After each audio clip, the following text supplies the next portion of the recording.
Hey guys, what's up? It's Darkmech here, and today I'm going to walk you through Vault of the Wardens beginner tank guide for in here, in the hopes that once you've done this, you've got the skills to go in and do the other dungeons. So I did this in Halls of Valor. Reason being is I think these are the two largest beginner angst dungeons for beginner tanks, let's say. So to start off, we're going to pull these first two mobs, and we're just going to kill them. And now I'm on my Demon Hunter. It's got shit gear. I am a very ordinary Demon Hunter player at that as well, I think.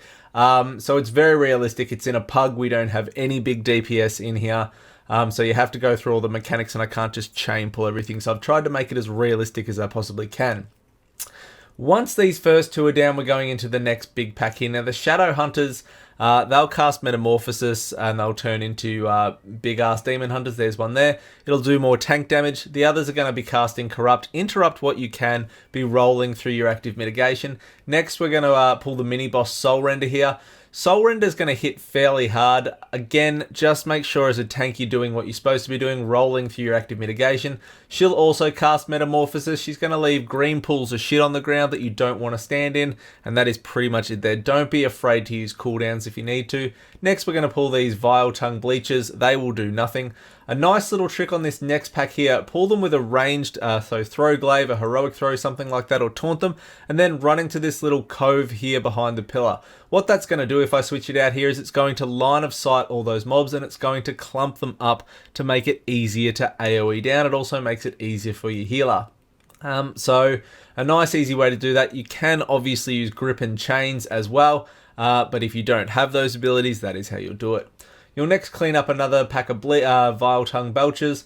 Next, we're moving into here. Now, if you've got a decent DPS or healer, or you're confident, you can go and pull the two padding mobs that are up the back into this large pack here. The Fel-infused Furies are the big ones, as they'll cast a thing called Unleashed Fury. If it goes off, it'll do a lot of damage to your group, so make sure you're using your stuns as the tank. If you are not confident, if you are in a really ungeared group, wait for those two padding mobs to pat back, kill the two padding mobs, and then go into them. Next, you'll kill the two mobs just before the boss. They'll give you no issues whatsoever. And then you're on to the first boss, Tirathon here. I think that's how you say his name. I have no fucking idea. Tirathon, that's better. He's fairly simple. He'll do Fel Mortar. There's green shit that comes down from the sky, and you don't want to stand in it.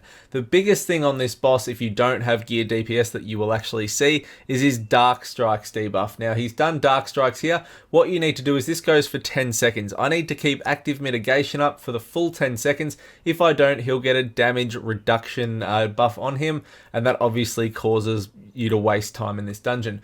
He'll summon two adds, these Fel Furies. They do nothing. They cast Scorch. They've got no health. They die really quickly. Tirathon will also cast Metamorphosis. Now, he'll either go Vengeance mode or Havoc mode. He's gone Havoc mode here. What that means is he's going to do laser beams. It's called Hatred. So face him away. Here comes Hatred. Now I'm going to move out of it, and he's going to twirl around. Now, if you don't move out of that, it is going to kill you. If he goes into Vengeance form, he'll throw a glaive away that'll link to him with a chain, and it will kind of swirl around the room, and you just need to kite him out of the way of that chain. And that is pretty much it. He is fairly simple. You shouldn't have too many issues. Just remember, rolling through your active mitigation using cooldowns if you need. After him, drag all these imps up. They'll cast this orange shit on the floor. Make sure you're moving out of it. Cast them, run them all the way up to, this mini boss, Foul Mother. Foul Mother does pretty much fucking nothing. Just make sure you move away from the green shit that she puts on the ground. DPS are down, and that is pretty much it. You're not going to have any problems on this. Once she is down, moving through the door, and we're going down this lift here, down to the bottom, and we're going to the second boss. The second boss is Inquisitive Tormentum. Now, a lot of people have issues on this boss. I'm going to show you the easiest way to do it. Most groups are familiar with doing it this way now. All you need to do is, before you pull it, just type stand in the doorway. What you need everyone to do is pretty much come and stand by you and be facing the same way as you. The reason you want to do that is that way no one gets disorientated from the stairs.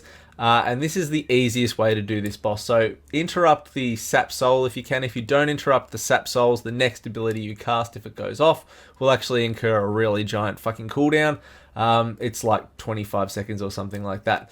The Inquisitive Stare will happen as long as you're facing the beams. You're not going to get stunned. But if you stand in the doorway, and if everyone stands in the doorway, this goes a hell of a lot quicker. Inquisitor will just run back to you. It also should mean that the Sap Soul goes off at you and not down there. If people run to the edge and start attacking it, Sap Soul generally has a higher chance to happen down there. If everyone's just standing in the doorway, he'll cast the thing to let the adds out of the prison. He'll then just run straight back to you and you can interrupt the Sap Souls. Big thing as the tank, guys, is to just make sure that you're picking up the adds as they come to you. Watch the shit that's going on the floor from the adds, but otherwise this is the easiest way to do this. Now, if a Sap Soul goes off and you can't interrupt it, try and pick an ability that you can live with a long cooldown. So things like Heroic Throw or Glaive Throws and things like that. Don't try for it to be one of your main abilities, because then you'll be locked out of that for 20 seconds or however long it is. Once he's down, your healer will no doubt get a legendary, and we're going to run across to our next mini-boss here. I don't even know what the fuck the mini-boss is called, but there's going to be no issues on this mini-boss. None of in Heroic, guys, and I know that there's a lot of people that get stressed over tanking, and that's the whole point of me making these videos. In Heroics, you can get away with a hell of a lot of mistakes. Generally, if you are undergeared, and this is a fairly undergeared group, you can die 100%, but most of the time you're going to be able to make a lot of mistakes in Heroics and still get through. These days, there's a hell of a lot of highly geared DPS getting through. Even if you die, they're still going to be able to probably tank the boss. So don't get too stressed about going into Heroics and trying not to make any mistakes. It is okay to make mistakes in Heroics. The third boss we're on to now is Glazier. Now, Glazier will shoot out these large pools of shit. The blue things, they're called Pulse Orbs. And what you want to do is you want to move him into them, or you want to sidestep and let as many of them hit him as you can. Reason being is they cause damage to him. The big thing is that you don't want to stand in them. Behind him, there you can see this kind of purpley black swelling shit on the ground. That is a lingering gaze. You want to make sure you move away from that. You don't want to stand in it, and you also want to make sure your group is not standing in it. So position him well. When these mirrors come up, you need to turn the mirrors so his blue beam going around is going to channel from one mirror to another, to another, to another, and back into him. This will stop this phase. There's some light damage going out through this phase. On Heroic, again, this is not going to be an issue though. Watch the purple orbs. There's a little bit to move around here. As a tank though, you really don't need to move him a hell of a lot. You just need to be sidestepping all of this purple and blue shit. And again, the lingering gazes, generally you're not going to have to cart him across half the map to get out of them if they do happen to spawn near you. So that is pretty much it, guys. Again, you're not going to have a lot of problems. He's not a hugely high tank damage boss either, so don't go stressing about that. But of course, your role as a tank is to be rolling through your active mitigation all the time. So we're going to take this little tunnel down. We're going to wait for your whole group to be here, of course, and then we're going to get on to the fourth boss, which is Ash Golem. Now, Ash Golem, if you have a really big DPS in your group, and if you're not aware of sort of what a big DPS is, decent DPS these days is, sort of anywhere from 300 to 500 to 600k single target DPS. You want to hit active countermeasures straight away, and they're those two frozen owls on the side of the platform. You only need to hit one for it to activate. If you do not have a big DPS in your group, you want to wait until he casts Lava Wreath. Now, when he casts Lava Wreath, go over there and click on it. Reason being is if you activate the active countermeasures too early, you only get one.